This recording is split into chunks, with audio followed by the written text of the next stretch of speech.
Жұқа шаштан және шаштың түсуінен зардап шегесіз бе? Немесе қартаю мен витамин тапшылығының жетіспеуінен бұйра әдемі шаштарыңызға алаңдайсыз ба? Ендеше бұл бейнені соңына дейін міндетті түрде көріңіз. Шаштың түсуі ерлер мен әйелдерге әсер ететін жалпы мәселе болып табылады. Шаштың түсуіне көптеген факторлар әсер етуі мүмкін. Соның ішінде генетика, гормоналды өзгерістер және кейбір медициналық жағдайлар. Дегенмен жастың ұлғаюы және витамин тапшылығының жетіспеуі осы себептер жиі ескерілмейді. Неліктен шаш қартайған сайын түседі? Алдымен сізден біздің арнамызға 5000 жазылушыны жинауға көмектесуіңізді сұрағым келеді. Арнама тіркеліп, лайк басып, пікір қалдырып, қоңыраушаны басып достарыңызбен бөлісіп отырыңыздар. Алдын ала рахмет. Неліктен шаш қартайған сайын түседі? Қартайған сайын шаштың түсуі бірнеше себептерге байланысты күшейеді. Ең басты себептердің бірі бұл күйзеліс. Мазасыз көңіл күй, күйзеліс көбейген кезде шаш тез түсе бастайды. Бұл әсіресе ерлерде кездесетін жағдай.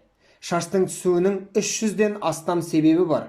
Олардың арасында қартаю, асқазан мен ішек аурулары, ұйқы безінің бұзылуы, өттің толуы, бүйрек пен бауырдың қабынуы, гормонның азаюы, күйзелістен туындаған аурулар, шашқа саңырау құлақтар қаптау, микроаспория, трихофатия, фагус, радиация, химиотерапия, күйік, улы заттарды ішу. Табиғи қартаю процесі кезінде организмді гормондар деңгейінің өзгеруімен де байланыстырады. Еркектерде мысалы тестостерон деңгейі төмендеуі мүмкін. Бұл бастың жоғарғы жағындағы таздың пайда болуына келеді. Әйелдерде менопаузадан кейінгі эстроген деңгейі де төмендеуі мүмкін. Бұл өз кезегінде шаштың түсуіне әсер етеді. Екіншіден, жас ұлғайған сайын бас терісінде маңызды рөл атқаратын коллаген ақуыз төмендейді. Бұл шаштың жұқаруына және шаштың түсуіне әкелуі мүмкін. Шаш жайлы ғылымда трихология десе, ал шаш терісінің ауруларын емдеумен айналысатын дәрігерді трихолог дейді. Бұл авитаминоз ауруымен қалай байланысты? Шаштың түсуі дененің қартаюымен және де белгілі бір дәрумендер мен минералдардың жетіспеушілігімен де байланысты болады. Мысалы, D витаминінің жетіспеушілігі шаштың жұқаруына және әлсіздігіне әкелуі мүмкін. Сонымен қатар шаштың түсуіне ықпал етеді. D дәрумені шаштың негізгі компоненті болып табылатын кератин ақуызын реттеуге көмектеседі және бас терісінің саулығын қамтамасыз етеді. B12 витаминінің жетіспеушілігі шаштың түсуіне әкелуі мүмкін. Бұл витамин жүйке жүйесінің дұрыс жұмыс істеуі және шаш фолликулаларына оттегіні тасымалдайтын эритроциттердің пайда болуы үшін қажет. B12 витаминінің жетіспеушілігі анемияға келеді. Бұл шаштың денсаулығына теріс әсер етуі мүмкін. Темірдің жетіспеушілігі шаштың түсуінің тағы бір себебі болып табылады. Өйткені темір шаш фолликуласының жасушаларына оттегі тасымалдайтын гемоглобиннің түзілуіне B12 дәрумені сияқты маңызды рөл атқарады. Сонымен қатар мырыштың жетіспеушілігі шаштың беріктігіне әсер етеді. Бұл витаминдер шаштың өсуі мен дамуы үшін өте маңызды рөл атқарады және бастың терісін сақтауға көмектеседі.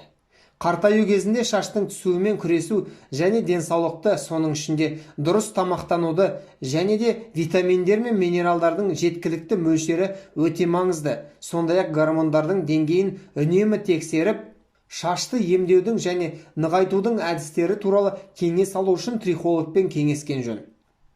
Шаштың түсуін қалай тоқтатуға болады? Қарапайым лавр жапырағы шаш пен бас терісінің сау болуына ықпал ететін дәрумендер мен қоректік заттарға өте бай. Оның құрамында бас терісінің қан айналымын жақсартатын және шаштың өсуін арттыратын эфир майлары бар. Сондай-ақ лавр жапырағы шашты бос радикалдардың зақымдануынан қорғауға көмектесетін антиоксиданттарға бай. Шаштың түсуімен күресу үшін лавр жапырағынан инфузия мен отвар жасау керек. Инфузияны дайындау үшін сізге 20 лавр жапырағы қажет. Оларды ұнтақ күйіне дейін ұнтақтаңыз. Лавр жапырағын кішкене шыны ыдысқа салыңыз да зәйтүн майын құйыңыз. Сонда лавр жапырағы шашқа жақсы жағылады. Әдетте 150 мл май жеткілікті. Шыны ыдысты сүлгімен орап, қараңғы жерге бір күнге қойыңыз. Осы уақыт ішінде қоспаны кем дегенде бір рет араластыру керек. Бір күн өткеннен кейін инфузияны сүзіңіз. Ал отвар дайындау үшін 1 шай қасық розмаринді 3 тұтас лавр жапырағымен араластырып 1 литр су құйыңыз.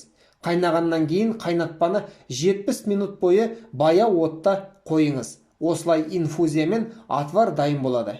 Ендігі кезекте алдымен лавр жапырағының майлы инфузиясын шашқа жағып, басыңызды пленкамен және сүлгімен 20 минутта ораңыз. Содан кейін инфузияны сусабынмен жуып, басыңызды лавр жапырағының отварымен шайыңыз. Бұл процедураны аптасына 2-3 рет қайталаңыз. Лавр жапырағы шаштың түсуімен күресудің тиімді және табиғи әдісі болып табылады. Оны дәл қазір қолданып көріңіз және әдемі әрі сау шаштан ләззат алыңыз. Осымен біз арнадағы бейнені аяқтаймыз. Арнаға жазылуды және жаңа бейнелерден үнемі хабардар болу үшін қоңырауды басуды ұмытпаңыз. Егер де сіз роликті ұнатсаңыз, отбасыңызбен және жақындарыңызбен бөліссеңіз, мен де риза боламын. Сіздермен бірге қажет арнасы. Аман, сау болыңыздар.